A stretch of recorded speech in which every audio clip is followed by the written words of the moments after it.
हिमाद्री तुंग श्रृंग से प्रबुद्ध शुद्ध भारती, स्वयं प्रभा समुज्ज्वला स्वतंत्रता पुकारती, अमृते वीर पुत्र हो दृढ़ प्रतिज्ञ सोच लो, प्रशस्त पुण्य पथ है बढ़े चलो बढ़े चलो। नमस्कार, मेरा नाम है दिनेश चारण और आज से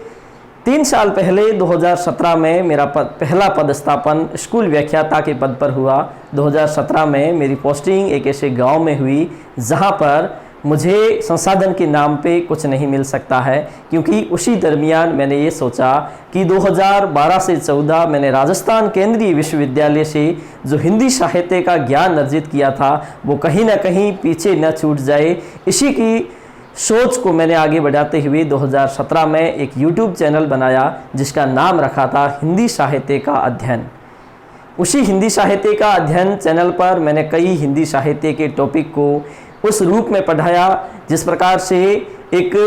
ऑडियो क्लिप के रूप में पढ़ाया जाता है। जिस प्रकार से आपने देखा होगा 2 अलग अलग युग होते हैं। एक युग होता है रेडियो का जहां पर केवल और केवल आपको वहां पर उसकी आवाज़ सुनाई देती है, और एक युग आता है टीवी का जहां पर आवाज़ के साथ साथ आपको चेहरा भी दिखाई देता है। ऐसा ही कुछ हुआ इस YouTube चैनल के साथ। मैंने 2017 में केवल PPT के माध्यम से हिंदी साहित्य को पढ़ाने का प्रयास किया, लेकिन उसको हम उस रूप में प्रस्तुत नहीं कर सके जिस रूप में मेरी योजना थी, क्योंकि उस दरमियान मैंने ये अनुभव किया कि जो बात हम लाइव आकर यानी कि आपको इस रूप में पढ़ा सकते हैं वो हम उस रूप में नहीं पढ़ा सकते कि ऑडियो क्लिप के माध्यम से। क्योंकि मैं जब वीडियो क्रिएट करता था तो PPT का सहारा लेता था, और उस समय तक मुझे ऐसा लगता था कि जहाँ पर मैं रहता हूँ, मैं आपको कभी दिखाऊंगा जिस स्थान पर मैं रह रहा हूँ, तो उस स्थान पर ये सब पॉसिबल नहीं था, क्योंकि धीरे धीरे समय गुजरा और उस दरमियान टेक्नोलॉजी के साथ इतना हमारा समझौता नहीं था, क्योंकि हम इतने टेक्नोलॉजी के ज्ञान से अनभिज्ञ थे। तो ऐसी स्थिति में मुझे लगता था कि कहीं ना कहीं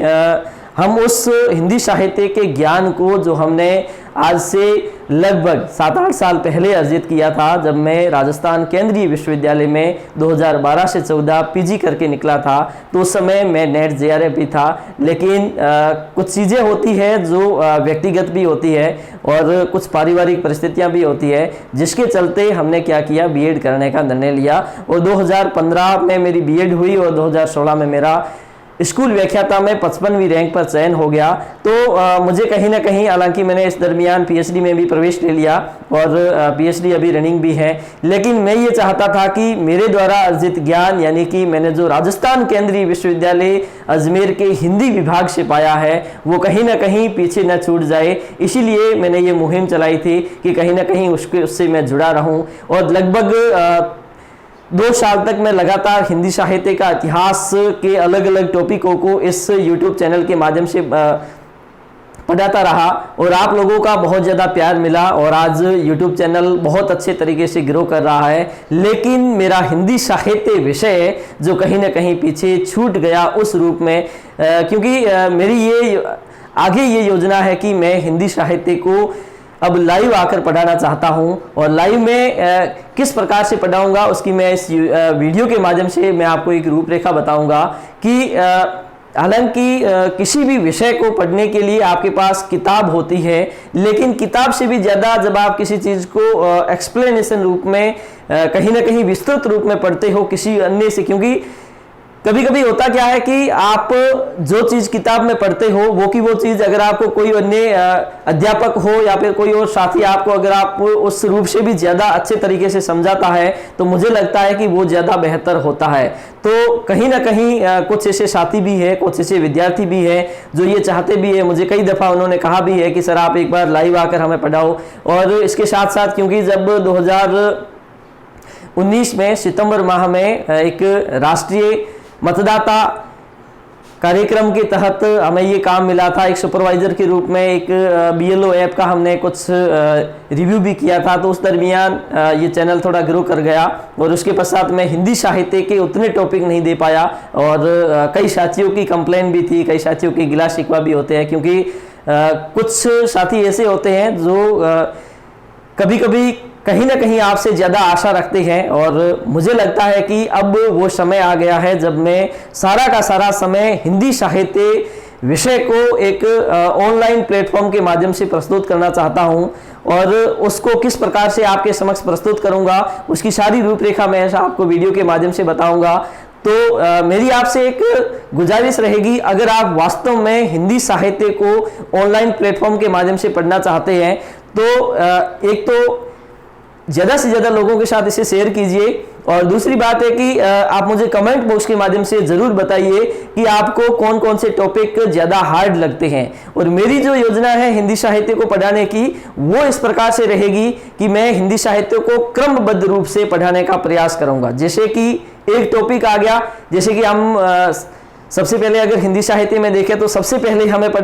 पढ़ना होता है हिंदी साहित्य में इतिहास लेखन की परंपरा। तो इसी प्रकार से हम एक टॉपिक लेकर आएंगे, उस टॉपिक को न सिर्फ आपको पढ़ाएंगे बल्कि उससे संबंधित जितने भी प्रश्न बन सकते हैं, मतलब प्रतियोगी परीक्षाओं के लिए, उसके लिए भी मैं आपको बताता जाऊंगा कि ये मतलब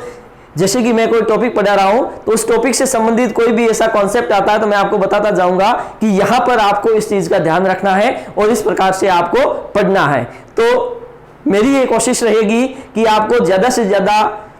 हिंदी साहित्य के इतिहास, काव्यशास्त्र, अलग अलग विधाओं को लेकर मैं आप पर अलग अलग वीडियो के माध्यम से बात करूं। तो आज का ये जो वीडियो है केवल और केवल एक सूचनात्मक वीडियो है जिसके माध्यम से मैं आपको केवल बताना चाहता हूं कि मैं आपको हिंदी साहित्य एक विषय के रूप में आप कैसे उसे तैयार करोगे और कौन कौन सी चीज़ें हैं वो आपको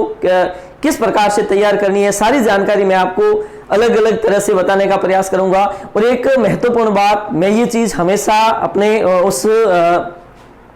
आभासी दुनिया वाले वीडियो में भी कहता था, क्योंकि कहीं ना कहीं मेरी आवाज़ के माध्यम से आपने सुने भी होंगे, अगर आपने सुने हैं तो कई साथियों के कमेंट्स भी आते थे, अच्छे कमेंट्स आते थे, तो मुझे लगता था कि वास्तव में मुझे इस पर काम करना चाहिए। तो मुझे ऐसा लगता है कि एक विषय जब आप पढ़ना शुरू करते हैं तो आपके समक्ष एक सबसे बड़ी दुविधा ये होती है कि अब क्या पढ़ें क्या न पढ़ें, क्योंकि जब आप एक विषय को पढ़ते हैं तो आप जब ये तय कर लेते हैं कि आपको क्या नहीं पढ़ना है, मतलब क्या छोड़ना है, आपके पास विषय का को बहुत सारे मैटर मिल जाएंगे, लेकिन आपको कौन सी चीजें नहीं पढ़नी है उस चीज को अगर आप कैरी कर जाते हो, उस चीज को अगर आप समझ लेते हो तो मुझे लगता है कि आधी तैयारी आपकी हो गई होती है। क्योंकि विषय के अंदर आपको कई सारी चीजें मिलती है, कई किताबें आपके पास मिल जाती है, अलग अलग लेखकों की किताबें मिल जाएगी, लेकिन सही गाइडेंस आपके पास होना बेहद जरूरी है। तो इस वीडियो को मैं बहुत ज़्यादा लंबा नहीं करना चाहता हूं, मैं केवल और केवल इतना कहना चाहता हूं कि अगर आप हिंदी साहित्य को पढ़ना चाहते हैं मेरे क्लास के माध्यम से तो आप मुझे कमेंट बॉक्स के माध्यम से ज़रूर बताएं ताकि हम आगे का काम कर सकें। मेरी ये योजना है कि मैं हिंदी साहित्य को संपूर्णतया एक विषय के रूप में इस चैनल के माध्यम से आपको पढ़ा सकूं। इसके साथ साथ क्योंकि मेरे पढ़ाने का उद्देश्य ये है कि मैं खुद इस कॉलेज लेक्चरर की तैयारी कर रहा हूँ, मैं ये चाहता हूँ कि मैं जो कुछ भी पढ़ रहा हूँ किस प्रकार से पढ़ रहा हूँ तो उसके साथ साथ आपको भी हिंदी साहित्य को आसानी से पढ़ाता जाऊँ। आज के लिए इतना ही, धन्यवाद।